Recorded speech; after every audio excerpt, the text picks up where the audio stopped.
సాధారణంగా మనకి ఇవాళ గూగుల్ ఉంది, లేదా తెలిసినోళ్ళు ఇప్పుడు డాక్టర్ చదవాలనుకుంటున్నటువంటి పిల్లలకు కానీ, డాక్టర్ తమ బిడ్డల్ని చదివించాలనుకున్న తల్లిదండ్రులకు కానీ, రాష్ట్రంలో దేశంలో అంతర్జాతీయంగా ఉన్న వైద్య కోర్సులేంటి, వాటిట్లలో ఏది ఎంత ఖర్చు అవుతుంది, దాని వెనకాల ఉన్నటువంటి బ్యాక్గ్రౌండ్ ఏంటి, ఏవి వసతులు బాగుంటాయి, ఏవి మనం చేర్చచ్చు, ప్రభుత్వానికి బెటరా ప్రైవేట్కి బెటరా అనేది అంతా తెలుసు వాళ్ళకి.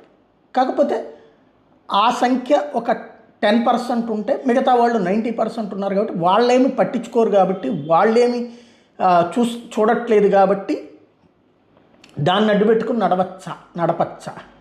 ఇప్పుడు మెడికల్ పీపీపీ విషయంలో ఇదే కీలకమైనటువంటి అంశం. ఎందుకంటే చంద్రబాబు గారు పీపీపీ అంటే కరెక్టు, పీపీపీనే అద్భుతం, పీపీపీ వలన ఇది ఎవరు ఆపలేరు, గుడ్. మెరుగైన సేవలు పీపీపీ వల్ల.